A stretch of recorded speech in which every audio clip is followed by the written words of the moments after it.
Radhe Radhe friends, चलिए आज बनाते हैं गेहूं के आटे से बहुत ही स्वादिष्ट और बहुत ही मज़ेदार सा नाश्ता जो कि खाने में एकदम सॉफ्ट, नरम हो और हेल्दी भी हो। साथ में ही ना हमने इसमें सूजी का इस्तेमाल किया हुआ, ना ही मैदे का और ना ही बेसन का। फिर भी ये रेसिपी खाने में बहुत ही स्वादिष्ट है और बहुत ही लजीज है। तो ठंडियों में खास करके ये बहुत लोगों की बहुत फेवरेट भी होती है। तो चलिए आज की ये रेसिपी स्टार्ट करते हैं।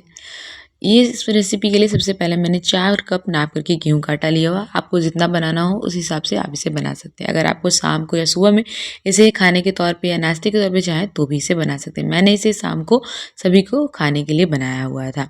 आप इसे नाश्ते में भी, टिफ़िन बॉक्स में भी बना करके तैयार कर सकते हैं। आटा जिस तरह से नॉर्मल हम रोटी के लिए आटा लगाते हैं, उसी तरीके से हमें आटा गूँथ करके सबसे पहले तैयार कर लेना है। तो यहाँ पर मैंने आटा लिया हुआ था, उसमें मैंने थोड़ा-थोड़ा नॉर्मल रूम टेम्परेचर का पानी डाला और डाल करके अच्छे से मसलते हुए हाथों से एक अच्छे से सॉफ्ट सा आटा गूँथ के तैयार कर लिया। साइड में थोड़ा-सा आटा रखेंगे बर्तन के लिए। अब इसे ढक करके हमें साइड में रख देना है, थोड़ा-सा रेस्ट देना है आटे को अच्छे से सेट होने के लिए। इसके बाद से एक मिक्सर जार लेना है। इसमें हमें क्या करना है, लगभग 10 से 15 लहसुन की कलियाँ ऐड करनी है, छोटे-छोटे साइज़ की हैं। अगर आपके पास बड़े साइज़ की हैं तो 5 से 7 काफ़ी हैं। इसके बाद से तीखे के लिए 6 से 7 हरी मिर्ची, जितना भी आप तीखा खाना पसंद करते हैं उस हिसाब से ले सकते हैं। बिना पानी डाले हुए इस तरीके से हमें दरदरा सा पीस लेना है। देख रहे हैं आप सभी? इससे हमारे नाश्ते में ना बहुत ही चटपटा और स्वादिष्ट सा टेस्ट आता है और खाने में रेसिपी जो है काफ़ी स्वादिष्ट लगती है। अगर आप बच्चों के लिए बना रहे हैं तो स्किप कर सकते हैं या फिर थोड़ा कम ज़्यादा अपने हिसाब से कर सकते हैं। इस तरह से हमने इसे अच्छी तरीके से बिल्कुल पीस लिया है। अब इसे साइड में रख देते हैं। अब हमें अपनी रेसिपी के लिए एक मसाला तैयार करना है, जिसके लिए हम 1 चम्मच नाप करके जीरा लेंगे। साथ में ही यहाँ पर हमने तवे पर आधा चम्मच कलौंजी ले लेनी है, जिसे हम लोग मंगरेल भी कहते हैं। इसी के साथ हम यहाँ पर आधा चम्मच अजवाइन भी लेंगे। इन सभी चीज़ों को हमें तवे को अच्छे से पहले गरम कर लेना है, फिर तवे पर डाल करके मीडियम टू लो करके फ्लेम को अच्छे से भून लेना है। बहुत देर के लिए नहीं भूनना है। आराम से आप समझ सकते हो 1 मिनट या आधा मिनट के लिए इसे भुनना है, ताकि ये क्रंची हो जाए। इसमें से हल्की-हल्की जब सुगंध आने लगेगी तो तवे को, गैस की फ्लेम को बंद करके हल्का सा भून लीजिएगा और फिर इसे निकाल करके एक प्लेट में रख दीजिएगा। रखने के बाद हम इसे हल्का सा ठंडा होने के लिए साइड में रख देंगे। एक मिक्सिंग बाउल लेंगे और इसमें हम ऐड करेंगे घाटी का मसाला।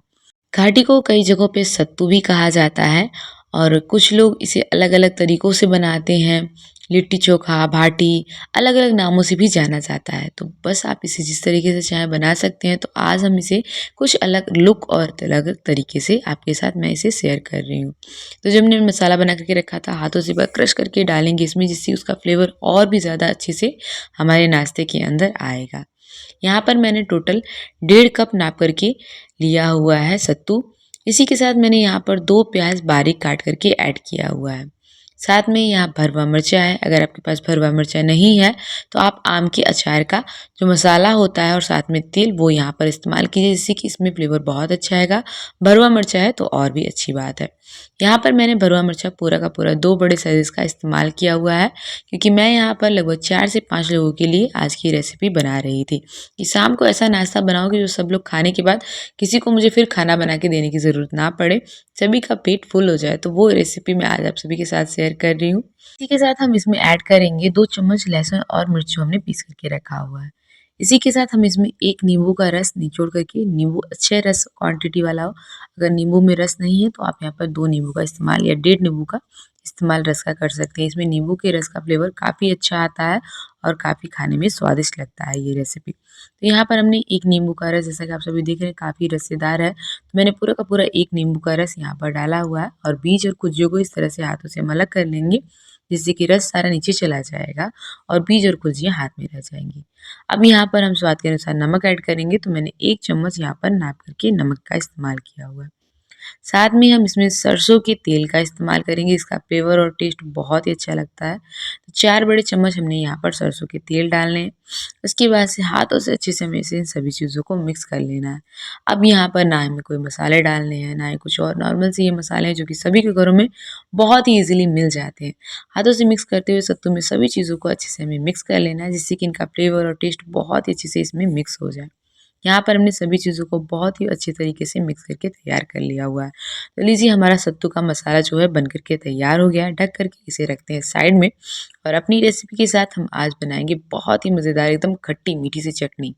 इसके लिए हम यूज़ करेंगे सबसे पहले आम का अचार अगर आपके पास आम का अचार नहीं है तो आप इसकी जगह आमचूर पाउडर का भी इस्तेमाल कर सकते हैं। तो यहाँ पर मैंने 6 से 7 आम की गुठलियाँ ले ली हुई।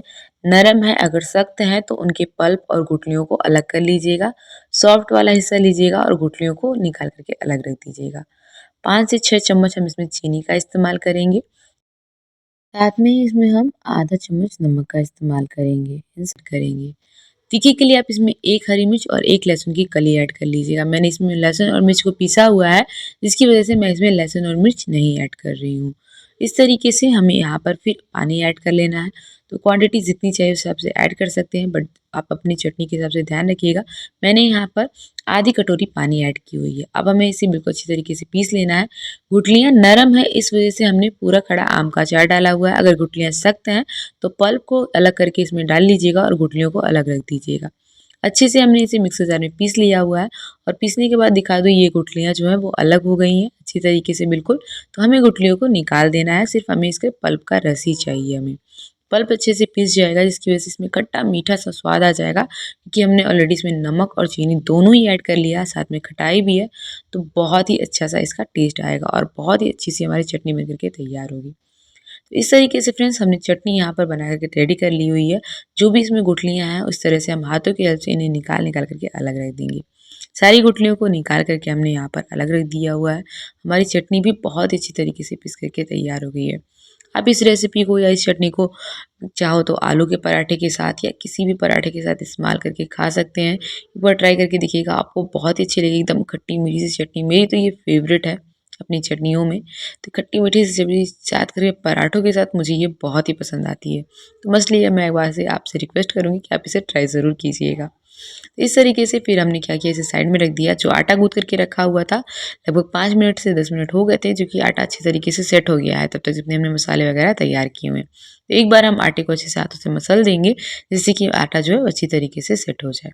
इसके बाद से जैसे नॉर्मली हम रोटी बनाने के लिए लोई लेते हैं, बस उससे थोड़ी-सी बड़ी हमें लोई लेनी है, हल्की सी मात्र, और इस तरह से हाथों से एक लोई बना करके बीच में इसके गड्ढा कर लेना है उँगलियों की हेल्प से। जैसे नॉर्मली हम आलू के पराठा वगैरह बनाने के लिए बनाते हैं। और जो हमने घाटी का मसाला रखा हुआ है वो यहाँ पर 1 बड़ी चम्मच ऐड करेंगे। आप अपने हिसाब से कम या ज़्यादा ऐड कर सकते हैं। इसके बाद से उँगलियों की हेल्प से इस तरह से हमें धीरे-धीरे इसे पैक कर लेना है।